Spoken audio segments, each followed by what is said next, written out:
Petra Lindqvist inherited her grandfather's collapsing barn, and the county told her to burn it down.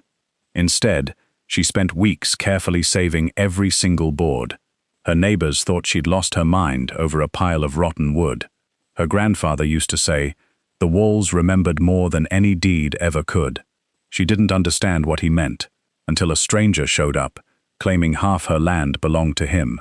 Petra Lindqvist was 25 years old the week the county condemned her late grandfather's barn, and if you've ever spent money on something everyone told you was a complete waste, stick with us tonight and tell us in the comments where you're watching from. Her grandfather, Elias Lindqvist, had passed away that winter after a long decline, leaving Petra the family farm, along with considerably more responsibility than she'd expected to inherit at 25.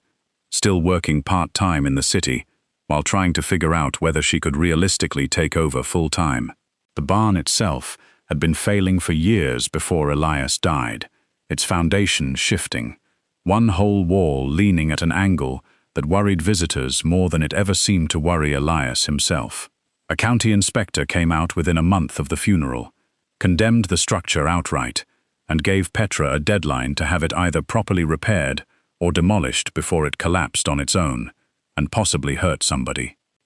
Petra didn't have the money for proper repairs, not close, and hiring a demolition crew to simply knock the barn down and haul the debris to the county dump was, by every practical measure, the obvious and cheapest solution available to her. She scheduled the demolition crew for a Thursday morning in early spring, and by every account from anyone she mentioned it to, that should have been the end of the story. Instead, standing in the barn 2 days before the crew was set to arrive, running her hand along boards her grandfather had walked past every single day of his working life,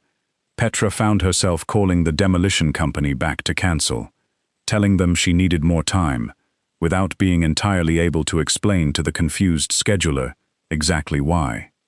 What she decided to do instead struck almost everyone who heard about it as considerably more trouble than it was worth. Petra hired 2 part-time laborers and spent the better part of 3 weeks carefully dismantling the barn board by board, rather than letting it get torn down and hauled off in an afternoon, numbering each piece, stacking the salvageable lumber under tarps in her equipment shed, paying for a project that cost her more in labor and time than simple demolition ever would have. Her uncle Rolf, Elias's younger brother, who'd never been shy about his opinions regarding how Petra ran things, stopped by midway through the project and told her plainly that she'd lost her mind spending real money to save rotten wood nobody would ever want,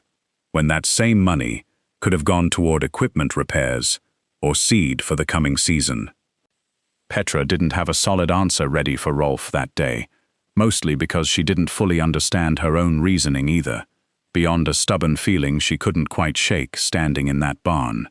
Her grandfather had said something to her once, years earlier, that she'd mostly forgotten until she found herself unable to let the demolition crew simply throw the whole structure into a dumpster. Elias used to say, usually apropos of nothing in particular, that the walls of a place remembered considerably more than any deed filed at the county courthouse ever could.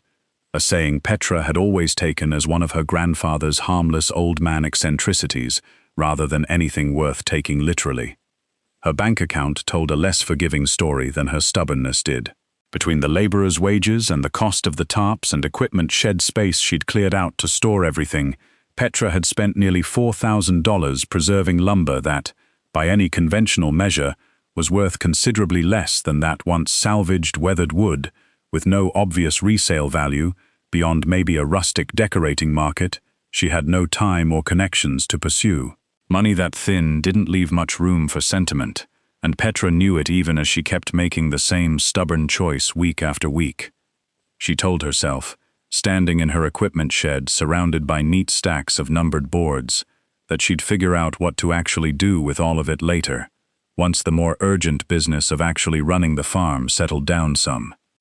It was nearly 2 weeks after the last board came down that Petra, sorting through the stacks trying to decide how best to organize the storage more permanently, noticed something on one particular beam she'd apparently handled without properly looking at before. Deep grooves cut into the wood, old enough that the edges had softened and grayed along with the rest of the timber,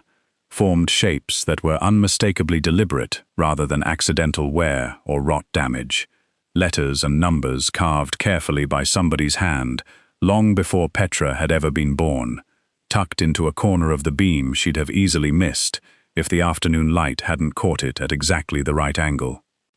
Elias Lindqvist had farmed that same land for over 50 years, inheriting it from his own father back when the property boundaries were surveyed the old-fashioned way, by hand and chain, rather than the satellite equipment surveyors used now. Petra had grown up visiting most summers as a kid, listening to her grandfather talk about the farm's history in the scattered, meandering way old men tend to tell stories, rarely with a clear point, but always with details that stuck with her longer than she'd realized, until she found herself standing in that barn, refusing to let it get demolished the easy way. His saying about walls remembering more than deeds had always sounded, to Petra's younger ears, like exactly the kind of thing old farmers said, without meaning anything specific by it. Once she noticed that first carved beam, Petra spent the better part of a weekend going through the rest of the salvaged lumber more carefully, finding similar markings scattered across at least half a dozen other pieces, dates ranging across several decades, initials that didn't always match anyone she recognized from family records, and in a few cases, small crude drawings that looked like simple maps or property sketches rather than random graffiti. She photographed each marking as she found it, cataloguing them in a notebook by beam number without any clear plan for what she was actually building toward, mostly driven by the same stubborn curiosity that had kept her from letting the demolition crew through in the first place. Her uncle Rolf, hearing about the growing catalogue during a family dinner, made his opinion known again, more pointedly this time, suggesting that Petra call a reclaimed lumber dealer he knew and simply sell off the salvaged wood for whatever scrap value it might bring,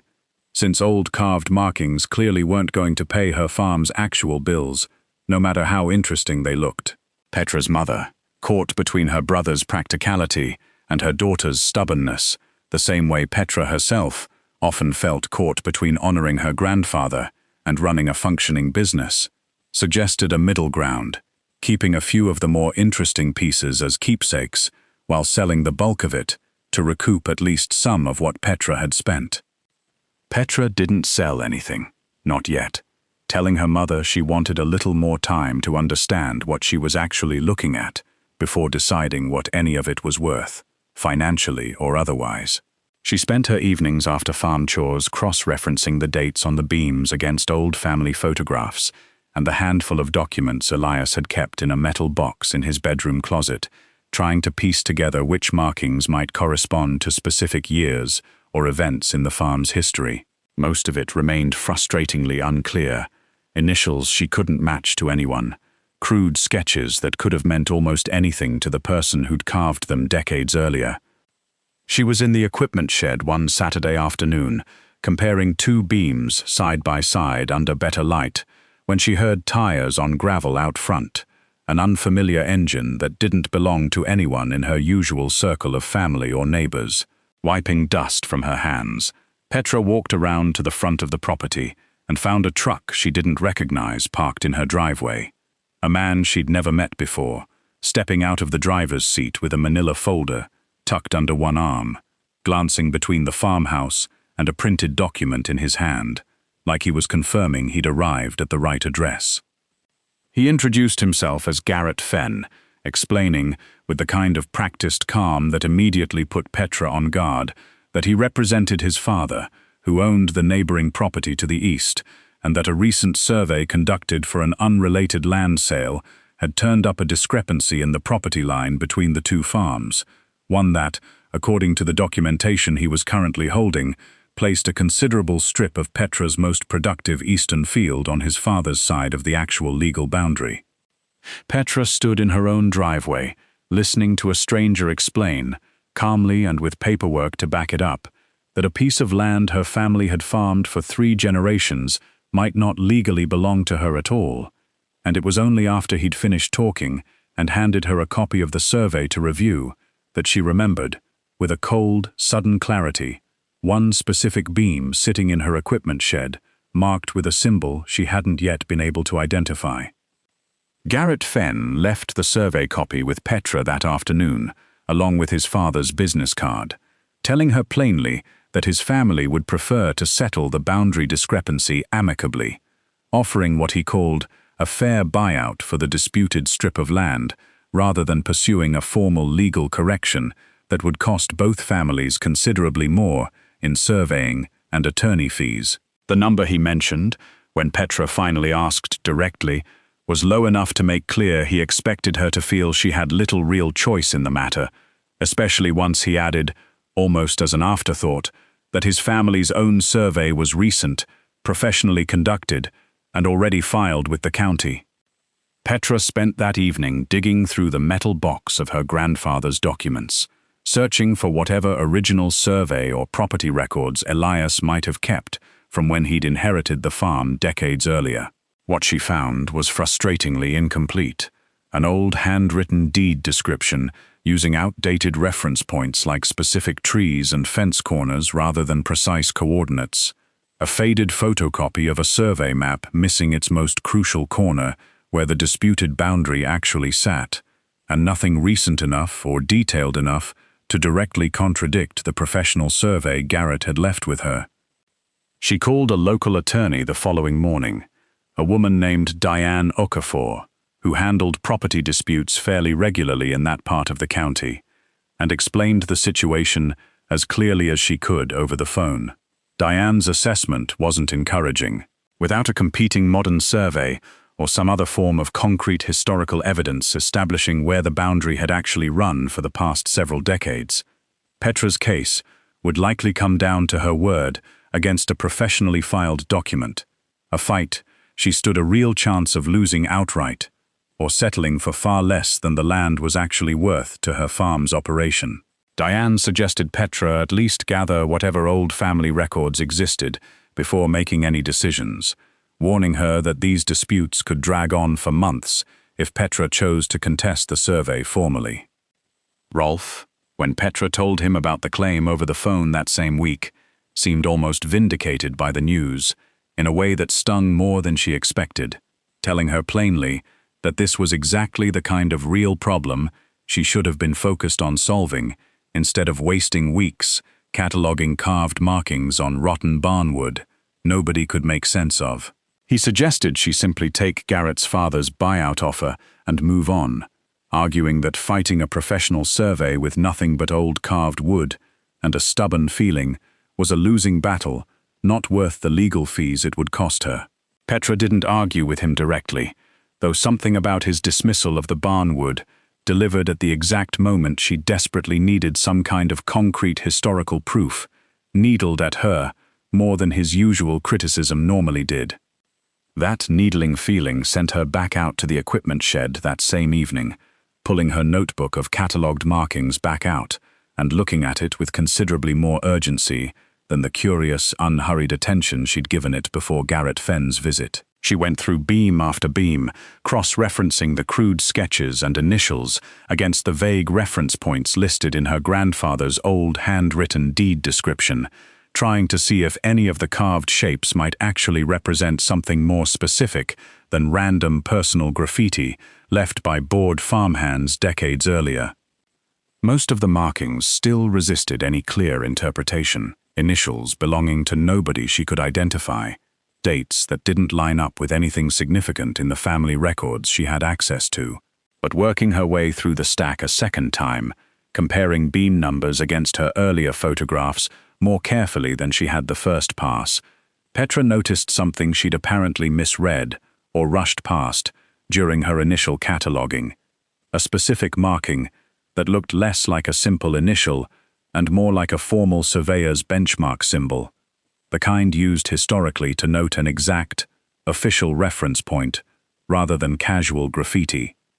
Beneath that symbol, carved into the same beam, was a date that placed it squarely within the years just after her grandfather had first inherited the farm, along with a series of numbers that, on first glance, resembled something closer to old-style survey measurements than anything random. Petra sat on the floor of her equipment shed with that single beam across her lap, phone in hand, ready to call Diane Okafor back immediately, her pulse picking up in a way it hadn't over any of the other markings she'd catalogued so far, uncertain whether what she was looking at was actually the kind of historical evidence that could hold up against a modern professional survey, or simply one more frustrating dead end in a catalogue full of them. Diane Okafor asked Petra to bring the beam directly to her office the following morning, along with every photograph and note from her catalogue, wanting to examine the marking herself before getting too hopeful about what it might actually mean. Sitting across her desk with the beam laid out between them, Diane studied the carved symbol carefully, comparing it against reference images she pulled up from an old county surveying manual, and confirmed what Petra had suspected, sitting on her equipment shed floor the night before. The symbol was indeed a historical surveyor's benchmark mark, the kind used decades earlier to note an official, physically verified boundary point, and the numbers carved beneath it did resemble a legitimate period-appropriate measurement notation, though Diane cautioned that confirming its actual legal weight would require cross-referencing it against the county's own historical survey archive. That cross-referencing took the better part of a week, Diane working with a county records clerk to pull surveying documentation going back decades, searching for any official record that might corroborate what the carved beam seemed to be indicating. The clerk eventually located a partial county survey filing from the same year, carved into the beam, badly faded, but still legible enough under proper archival handling, showing a benchmark reference point that matched both the location described in Elias's old handwritten deed and the specific measurements carved into Petra's salvaged barn beam almost exactly. Diane called Petra the moment the match was confirmed, telling her plainly that in 15 years of practicing property law, she'd never once seen physical evidence quite like this hold up so cleanly. Diane compiled the full evidence package, the historical county filing alongside the physical beam itself, and Petra's detailed catalogue, documenting exactly where and how it had been recovered, and submitted a formal challenge to Garrett Fenn's recent survey, arguing that the original 1970s benchmark, physically preserved and now independently verified against county archives, established the historically correct boundary line rather than the newer survey his family had commissioned. The Fenn family's attorney initially pushed back, questioning the reliability of a mark carved into salvaged wood decades after the fact. But the matching county filing proved difficult to argue around once both documents sat side by side in front of a county records review board. The review board's determination came back 6 weeks after Petra first noticed that carved symbol under the afternoon light in her equipment shed, ruling in her favor and confirming the original boundary line exactly where her grandfather's old handwritten deed had always placed it. The same line the new Fenn survey had apparently miscalculated by relying on a modern reference point that hadn't accounted for a small historical discrepancy in the county's older mapping system. Garrett Fenn's family, facing a confirmed county ruling rather than a disputable opinion, withdrew their claim entirely, and the disputed strip of Petra's eastern field, the very ground her family had farmed for 3 generations, stayed exactly where it had always been. Rolf called her the same week the ruling came through, and to his credit, didn't try to spin his earlier skepticism into anything other than what it plainly had been. He told Petra straight out that he'd been wrong, that he never would have guessed a barn he'd wanted torn down and hauled off would end up being the exact thing that saved her most valuable field, and that he owed both her and, in some strange way, his own late brother an apology for ever doubting either one of them. He even offered, somewhat sheepishly, to help her build proper shelving for the rest of the salvaged lumber, so it wouldn't have to sit under tarps in the equipment shed indefinitely. Petra still keeps that one beam, separate from the rest of the salvaged lumber, mounted now on a wall in her farmhouse, where she can see the carved benchmark symbol every day. She understands her grandfather's old saying differently now than she ever did growing up, not as a harmless old man eccentricity, but as something closer to a direct instruction, quietly waiting in the walls of a condemned barn for exactly the moment it would matter most. If this story reminded you that the things you're told to tear down and forget sometimes hold exactly what you need to protect everything else, stay with us and subscribe, because we've got more stories like Petra and Elias's about the wisdom that waits patiently in the walls until somebody finally decides to listen.